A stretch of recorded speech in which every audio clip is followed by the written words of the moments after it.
Dou-vos as boas-vindas às entrevistas do JE Advisory, onde temos os principais protagonistas dos setores da consultoria e da advocacia. O nosso convidado de hoje é João Massana, é bastorário da Ordem dos Advogados. João, bem-vindo. Obrigado por ter aceitado o nosso convite. Muito obrigado pelo convite. Está há pouco mais de um ano. Parece mais, mas ainda só passou um ano e poucos dias. É verdade. Cumprido em maio. Que balanço é que faz deste período? Eu faço um balanço muito positivo e, claro, o que eu sublinho neste momento são 3 traços. O primeiro tem a ver com algo que para mim é muito importante, que é o facto de já vários jornalistas e já várias entrevistas que dei ter sido falado do pendor humanista da Ordem, que isso é uma coisa que me deixa muito satisfeito, obviamente, porque se houve coisa que eu defendi sempre foi a abertura da Ordem e da advocacia à sociedade, até como única forma de sobrevivência da própria profissão. Em segundo lugar, a proximidade que eu creio que consegui implementar à custa do carro da Ordem, que já tem, apesar de ter sido comprado há pouco tempo, já tem mais de 30 e tal mil quilómetros em poucos meses. Portanto, eu diria que desde que tomei posse já fiz mais de 50 mil quilómetros.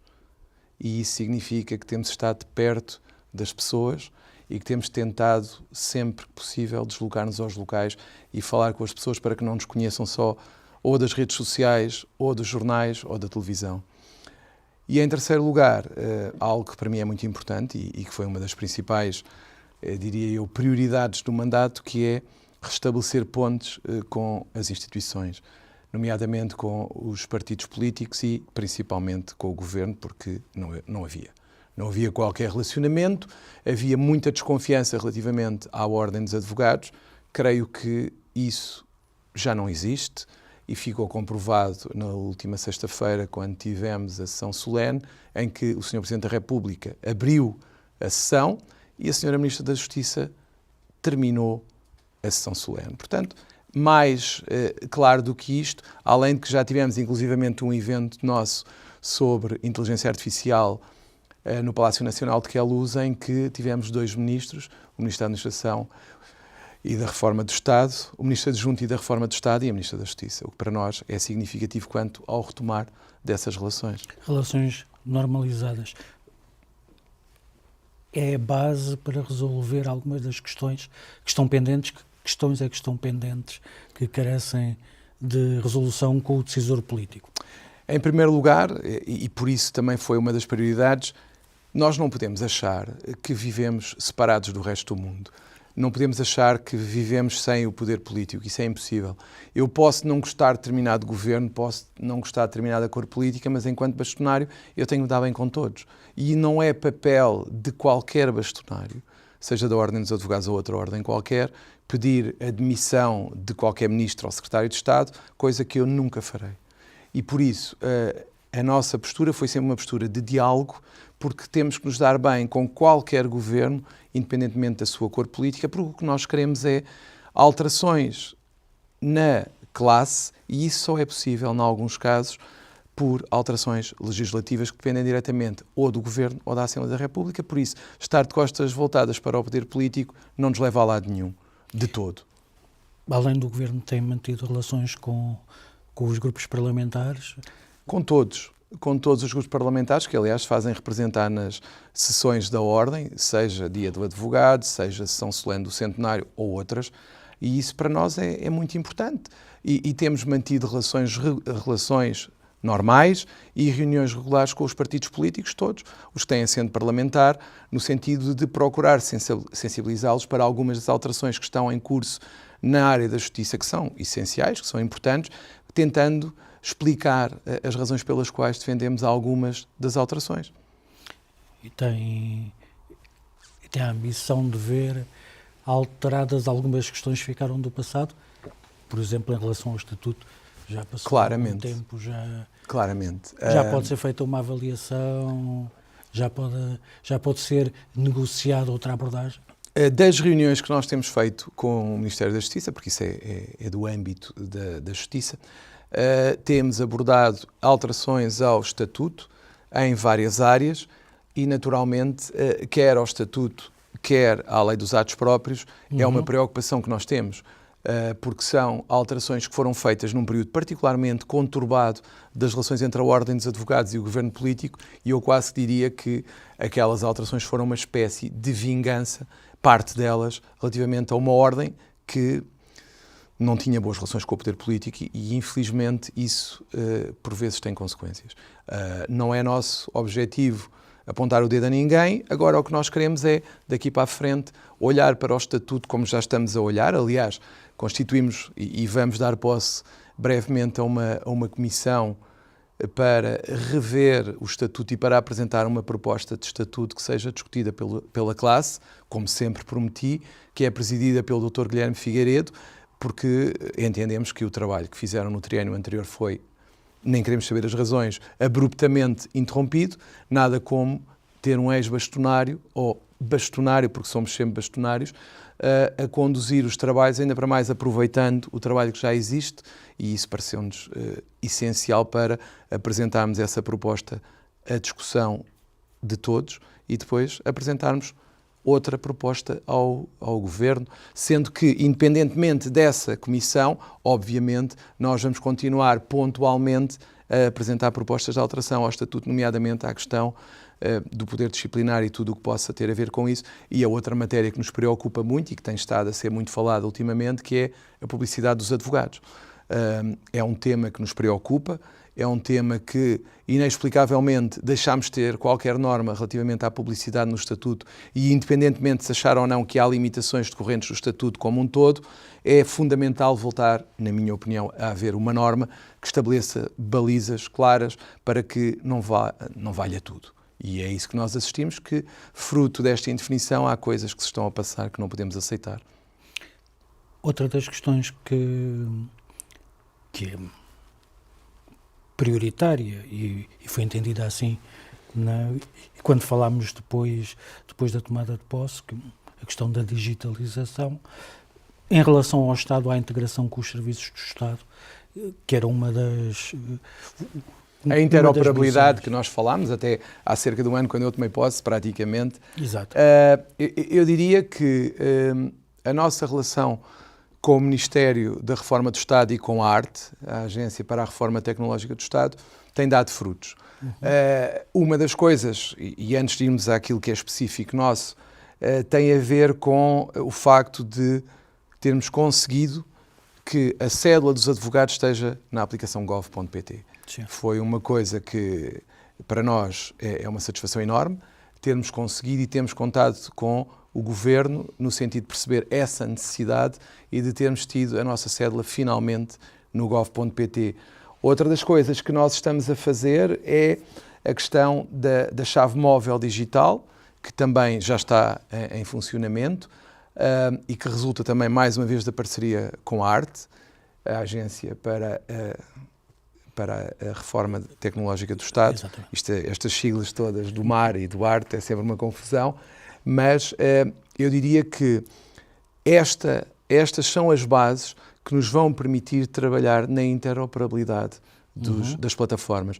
Continuamos a ter essa necessidade, achamos que isso é fundamental para melhorar quer o próprio serviço público, que neste momento estão, como nós sabemos, um caos completo, e que nós, tendo já estas bases, achamos que agora é percorrer o caminho. Porque já construímos a base, agora temos que continuar. E a nossa ideia é ter o tal ecossistema dentro da Ordem dos Advogados, em que uma única autenticação dará depois acesso aos vários serviços públicos sem qualquer necessidade de nova autenticação. E é nesse ponto que nós estamos a trabalhar. E há consciência do lado do Estado que é necessário esse avanço, que isso vai possibilitar. Nós temos sempre uma discussão, desde todas as vezes que falámos no exemplo dos registros de notariado, que tem sido o caos absoluto. Há consciência de que para melhorar é preciso uma aposta na digitalização do lado do Estado? Eu acho que sim, porque, por exemplo, falou-se só do IRN, mas também temos que falar da AIMA. Sim. E acho que quer um, quer outro serviço tem a consciência absoluta que não vão conseguir resolver tudo sozinhos. Não vão. Se não começarem a delegar competências nas outras entidades, eu creio que o futuro não é nada risonho, por mais pessoas que se admita, até porque o que me dizem é que as pessoas que entram nunca são suficientes para substituir as que saem. E isso significa, na minha opinião, que a única hipótese que existe de resolver o problema é dar competências às entidades, como a Ordem dos Advogados, que permitam que elas façam parte do trabalho que existe do lado de lá. Ou seja, dou um exemplo que é claro. Por exemplo, porque é que há de ser a AIMA a digitalizar tudo o que é documentação, porque é que não há de ser já o advogado a fazer essa digitalização, e é melhor para o advogado e é melhor para a própria entidade. E é nessa lógica que nós temos vindo a trabalhar, quer com o Ministério da Justiça, quer com o Ministério da Reforma do Estado. E esse é um dos objetivos principais que nós temos, porque é a única forma que nós temos de melhorar quer o nosso atendimento ao cidadão, quer o funcionamento do próprio serviço público. E isso tem sido uma prioridade e vai continuar a ser, de facto, porque quando nós olhamos para os serviços públicos, vemos as dificuldades que eles têm no atendimento das pessoas, no agendamento até do atendimento, não vejo como não se pode caminhar no sentido da digitalização e das plataformas interoperáveis, e isso é, claramente, pelo menos tem-me sido transmitido, uma das principais prioridades do Governo. Sim, aliás, a Ministra tem referido e tem feito algumas alterações nesse sentido, no sentido de digitalizar mais os processos e também as relações. E repare, se o trabalho da digitalização sair do âmbito do Ministério e passar para o âmbito da Ordem dos Advogados e dos advogados, é um trabalho enorme que deixa de existir. Há sítios na administração pública ainda em que a digitalização se faz folha a folha. Exatamente. Portanto, aliás, não eram aceitáveis alguns processos, elementos digitais até há pouco tempo. Exatamente. Portanto, só temos que resolver o problema da autenticidade da documentação. Exato. E aí não há nada como reforçar os mecanismos de autenticação do lado dos advogados e com consequências disciplinares, se necessário for, para que as coisas sejam realmente aquilo que todos queremos que sejam, que é autênticas e haja credibilidade, confiança no sistema. João, vamos dar um passo ainda mais na tecnologia, ainda mais profundo. No centenário da Ordem dos Advogados apontou a revolução tecnológica que estamos a viver, com a inteligência artificial, como o grande desafio que a classe enfrenta, que pode levar a mudanças estruturais, que já está a levar a mudanças estruturais. Já se notam efeitos dessa evolução no mercado, vendo a partir da Ordem, que é um posto de observação privilegiado, já se vêem mudanças no mercado? Eu acho que já se vêem mudanças no mercado, mas há uma coisa que eu queria só exemplificar como sendo o atraso que a Ordem tinha, por exemplo, na questão do correio eletrónico. Nós tínhamos um correio eletrónico da altura do bastonário José Miguel Judice. Finalmente, mais de 20 anos depois, nós conseguimos e mudámos o e-mail. E agora temos um mail moderno, atual, só para percebermos como nós estávamos. E estão a atualizar também a plataforma? Estamos a utilizar, por exemplo, vamos investir mais de 350 mil euros no Sinoa. Temos o concurso já preparado, salvo erro, sairá esta semana tudo para que possa haver o tal concurso, o que significa que vamos investir também na modernização de um sistema que é essencial para o acesso ao direito, porque é aquele sistema que é a base das nomeações, das substituições e de tudo o que se passa administrativamente no sistema. Investimos também mais de 100 mil euros no sistema informático e na digitalização dos conselhos de deontologia e do Conselho Superior, ou seja, a parte da disciplina vai ter tramitação eletrónica. Sim. Portanto, significa que também aí vamos dar um salto gigante. Quanto à forma como o mercado se comporta relativamente à nova IA, nova que já não é nova, eu diria que vai-se já notando porque, primeiro nota-se, em notícias que vão surgindo, que há alucinações em peças que as pessoas apresentam em tribunal, que significa que já estão a utilizar. Sim. Há uma parte da classe que diz que nunca vai utilizar a inteligência artificial porque não confia nela. Eu acho que não há como não a usar. Sim. A questão aqui que se levanta neste momento é em que termos é que isso vai fazer. E o que me preocupa, por um lado, é o efeito que ela vai ter naquela maioria de advogados que estão em prática individual, porque esses não têm os meios que as maiores sociedades têm para investir nos sistemas mais conhecidos, porque não têm capacidade financeira para isso. E aí eu sempre defendi, e sempre o disse até na campanha, é uma obrigação da Ordem dos Advogados encontrar uma solução que não está a ser fácil, não vou dizer o contrário, que possa ser dada a todos por igual, para que eles possam confiar no sistema, porque o grande problema disto tudo é o facto de podermos usar dados que são falsos. Exato. E que são alucinações do sistema. E aí eu estou preocupado porque já aconteceu com juízes, já aconteceu com advogados, infelizmente, e não pode acontecer, porque isso é o descrédito do sistema. E a nossa defesa passa por termos uma base credível. Na minha opinião, eu já o defendi, mas sei que isso em Portugal é difícil porque fala-se do tempo da justiça, mas o da política é muito, muito mais demorado. É o facto de, na minha opinião, era mais fácil havendo uma base de dados comum e uma ferramenta comum para todos, ou seja, procuradores, juízes e advogados, que fosse estanque para cada um dos utilizadores, sim, mas que a base fosse alimentada em comum para que, naturalmente, esta sinergia poupasse custos a todos. Isso, para mim, era o ideal. Agora, o que me preocupa é que, se não for a ordem, nós vamos continuar a ter a utilização de sistemas gratuitos, muitas das vezes, que não têm a segurança nem a fiabilidade que os outros mais caros, obviamente, têm, por isso são mais caros. E isso preocupa-me, e só a ordem é que me parece poder nivelar e dar confiança a todo o mercado. Parece-me que é a única forma de o fazer. Depois preocupa-me, por outro lado, o efeito que a inteligência artificial vai ter nas grandes sociedades. Porquê?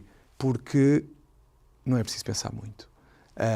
Se eu tenho uma ferramenta de inteligência artificial que me faz o mesmo que um jovem advogado, que ainda por cima provavelmente é mais caro do que a ferramenta, é só fazer contas. E é aí que eu estou preocupado. É que, apesar das sociedades, em termos de confiança e segurança, seguramente estão bem salvaguardadas, essa confiança e essa segurança pode ser um problema para os jovens e para aqueles que querem entrar nas sociedades e para aqueles que também lá estão. Porque, numa lógica... Um estrangulamento no acesso ao mercado. Pode haver um estrangulamento no acesso ao mercado. Eu acho que um dos grandes problemas de todas as profissões, não é só da advocacia, infelizmente, é o desaparecimento ou o possível desaparecimento dos júniores. E isso preocupa-me muito porque vai levar, por um lado, a que essas pessoas saiam das sociedades e tenham que ou mudar de profissão, que eu não é algo que eu queira, ou encontrar outro caminho, que em princípio será pequenas sociedades ou a prática individual. E isso, o apelo que eu faço a todos é que consigam ter uns horizontes amplos para que possam adaptar-se e, se necessário for, sobreviver fora das grandes organizações. Porque um dos problemas que houve na crise do subprime, com quem estava ligado aos imobiliários, foi a incapacidade de adaptação a outras áreas. E isso fez com que essas pessoas ficassem numa posição muito frágil e eu não gostava que isso acontecesse. E daí eu fazer um apelo a todos que não se deixem ficar acantonados. E acho que isso é essencial para uma sobrevivência eventual num futuro em que a IA possa diminuir o número de postos dentro das sociedades ou de outra organização onde se encontrem.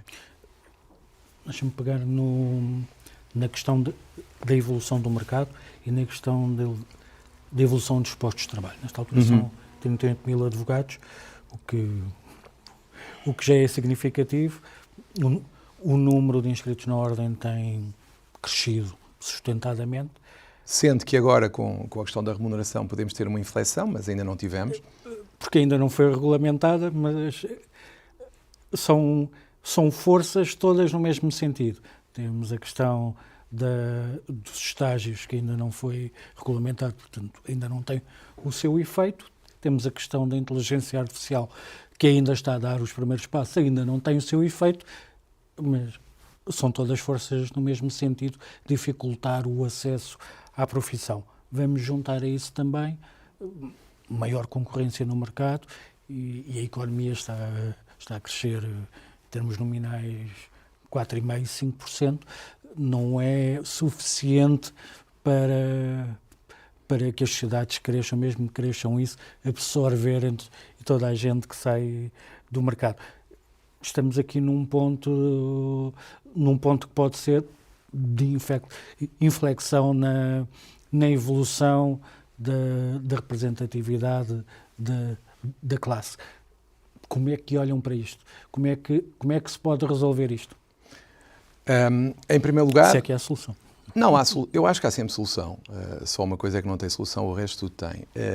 E o que nós temos defendido junto do Governo é no sentido de, olhando para essa realidade, que eu acho que qualquer pessoa sabe somar 2 e 2, como foi feito aqui, explicar-lhes que nós temos que ter algum mecanismo de apoio aos jovens para entrarem na advocacia, para fazerem o estágio. E aí, eu volto a repetir o que sempre repeti, tem que haver apoio do IFP, tem que haver uma adaptação do regime do IFP, das bolsas, ao estágio. E isso parece-me inevitável, porque se isso não existir, eu diria que todos os fatores conduzem no sentido de uma redução. Por isso, na minha opinião, se torna fundamental que nós consigamos, e eu sou advogado em prática individual, como sabes, é fundamental que as pessoas pensem como é que vai ser a organização do nosso escritório no futuro. Parece-me que, por um lado, para um advogado em prática individual, a IA pode ser uma vantagem, se conseguir estabelecer uma relação de confiança com o cliente, na medida em que vai ter uma resposta inicial para quase tudo. Sim. Para quase tudo, porque no fundo passa a ter uma sociedade atrás dele. Agora, a fase seguinte, obviamente o que eu defendo é que a constituição de uma rede de advogados em prática individual que se consiga, no fundo, apoiar mutuamente e ir combatendo este mercado que parece querer acabar connosco. Eu acho que não. Agora, a questão é, uma das coisas que as pessoas se queixam, até mesmo em relação às sociedades, eu ouço, é a falta de personalização. As pessoas querem personalização e isso só é conseguível se houver alguém que dê a cara. E para aí, eu acho que os advogados em prática individual estão numa posição diferente, porque nas sociedades as pessoas vão atrás da marca, mas há outras pessoas que, por um lado, não têm capacidade financeira para ir às sociedades, mas querem alguém que lhes dê confiança. No mundo tão mecanizado, tão artificial, as pessoas precisam de alguém que as escute. E isso tem que ser alguém que elas possam olhar como um conselheiro, como alguém com quem podem falar sempre que têm que tomar uma decisão. E aí tem que ser o advogado. Mas aí o advogado tem que ter a capacidade de perceber isso e de ir mais além. No fim do dia, o elemento humano será sempre aquele que vai fazer a diferença. E para isso a confiança é fundamental. É estabelecer relações de confiança com o cliente que nos permita chegar ao cliente para além da máquina. Por isso é que eu falo muitas vezes aos jovens, vocês não se limitem a dar as respostas que estão no chat ou noutra ferramenta. Porquê? Porque, caso contrário, o que é que a pessoa vai pagar para vos ouvir? Não vai pagar. Fica só com a máquina. Claro. Logo, vocês têm que estabelecer uma relação empática com as pessoas. Vamos voltar um bocadinho atrás na relação com o mercado. Apesar desta situação difícil que nós estamos a falar, o facto é que o mercado português tem sido... elástico. Sim. Tem crescido, há grandes sociedades que mostram apetência, nós vemos as sociedades internacionais que estiveram fora do mercado durante muitos anos, de repente... Entram todas? Começaram a entrar, as grandes sociedades espanholas já estão cá instaladas, as Big Four também estão a entrar no mercado, a maioria delas com investimentos relevantes. Temos sociedades anglo-saxónicas que não ligavam a Portugal, de repente passaram a ter também uma posição. Isto aumenta a concorrência, mas também mostra que há mercado. Que há mercado. Tem dinamismo. É o que eu acho. Eu acho que isso aliás, Isso, juntando à quantidade de pessoas que ainda quer ser advogada, de jovens que querem entrar na profissão, porque eu tenho dado muitas cédulas novas, as pessoas estão satisfeitas, querem entrar no mercado, isso significa que há mercado para a advocacia e que os advogados têm que conseguir criar as suas oportunidades. Eu acho que é isso que está em causa quando vemos tanta gente a querer entrar. E essas entidades que referiste são entidades que estão no nicho de mercado, estão num mercado que está mais ligado ao empresarial, ao comercial, mas tu tens que tratar das pessoas. E eu acho que é aí que nós também temos que pensar. Por um lado, acho que as grandes sociedades têm a marca. E por mais concorrência que haja, a marca é a marca. E têm uma posição instalada que lhes permite sobreviver. Mas também temos visto o aparecimento, a multiplicação de boutiques especializadas em algumas áreas de prática. Que vão atrás do que estamos a falar. Ou seja, estabelecer ligações diretas, entrar em nichos que é possível estabelecer a diferença, quer pela capacidade dos sócios e dos que lá trabalham, quer pela ligação que eles pretendem estabelecer com os clientes. E acho que essas boutiques vão nesse sentido. E acho que são um bom exemplo para os próprios advogados em prática individual e para toda a classe.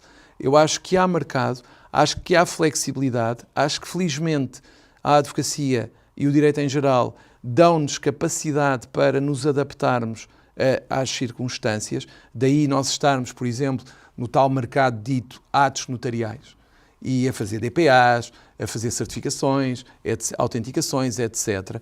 Isso é um mercado que não havia e que neste momento tem muitos advogados lá. Portanto, é um exemplo de como nós podemos descobrir novos mercados que podem servir para o desenvolvimento da nossa atividade profissional. E a IA vai trazer novas questões. O compliance, a parte ética, coisas que vão ser um problema e que já são um problema e que cada vez vão ser mais um problema. A regulamentação da IA, não há, como é que vai ser, o que é que se tem que comunicar aos clientes, como é que vai ser o compliance das empresas, como é que isto vai tudo funcionar. São tudo novas oportunidades, na minha opinião, que se abrem aos advogados. E trabalho mais do ponto de vista da consultoria, chamemos-lhe assim, da ação prévia do que de resolver o problema. É a parte preventiva, que é a parte que tem que ser vista até no apoio judiciário. Cada vez mais tem que se investir na consulta, no que está antes do tribunal. No caso da IA, no caso desta consultoria, só vem demonstrar uma coisa, que é a justiça aqui, ou há 100 anos, ou daqui a 100 anos, tem uma base, que são os valores, os princípios éticos, e esses tem que ser o advogado a ajudar a concretizá-los no dia-a-dia. E daí eu achar que quer a filosofia, quer os valores éticos são essenciais para o advogado. Cada vez mais nós temos que perceber que aquilo que se diz muitas vezes, concretizar os princípios e os valores dos filósofos clássicos, é o que nós temos que fazer agora. É pegar nos princípios da justiça e aplicá-los ao dia-a-dia. E é isso que o advogado, na minha opinião, tem que vir cada vez mais a aplicar.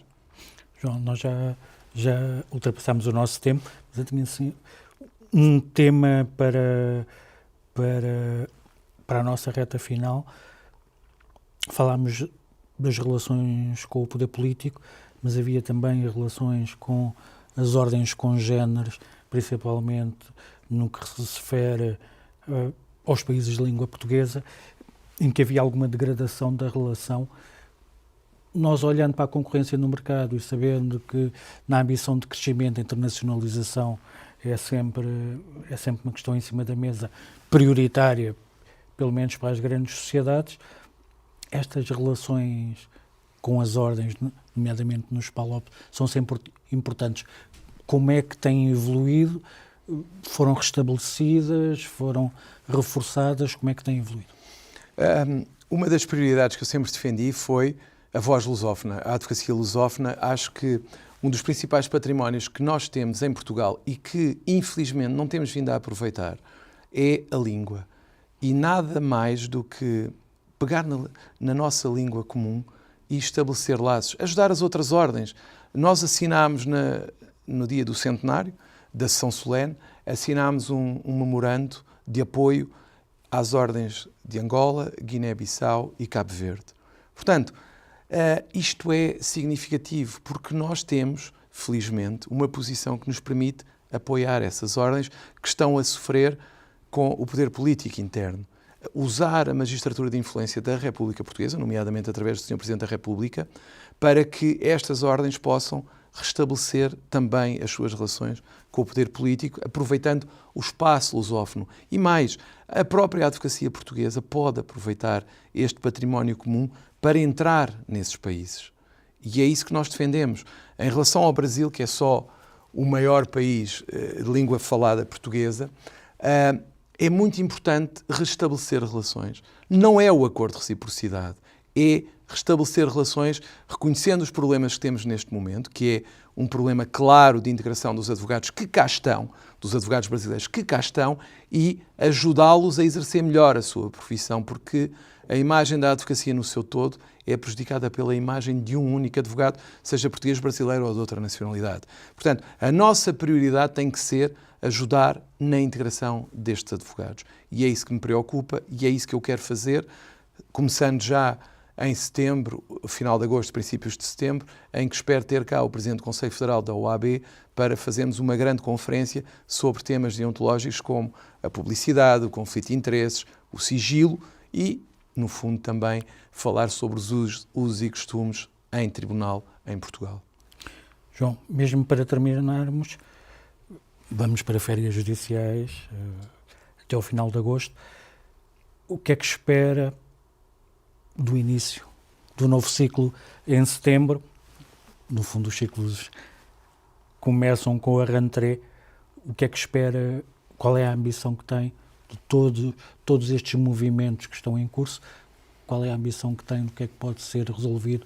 O que é que pode ser... O que é que pode andar mais depressa? O que é que pode ter solução?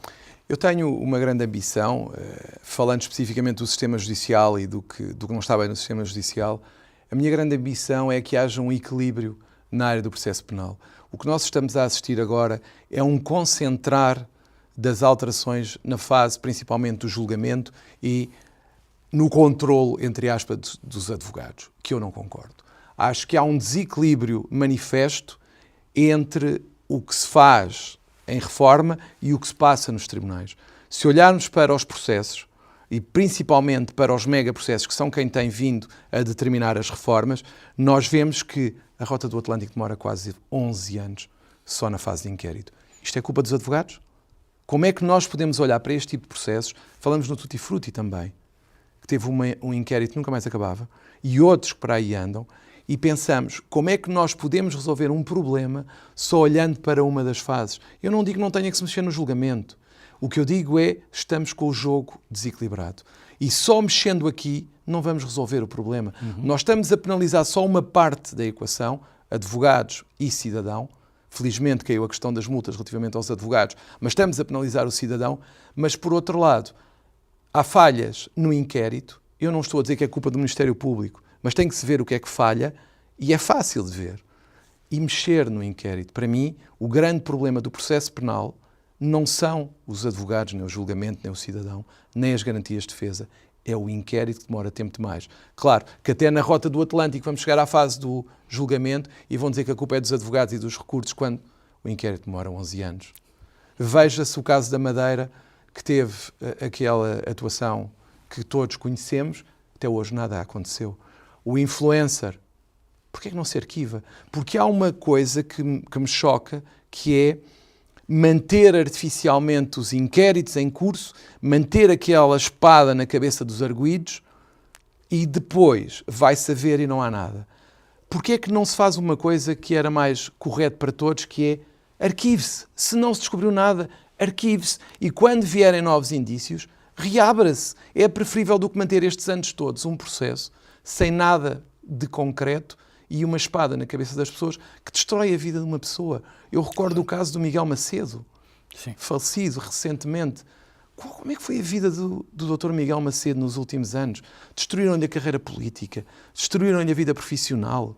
Imagina um advogado que de repente é arguido num processo e que depois não se vem a provar nada, mas entretanto ele é arguido e para fora é culpado.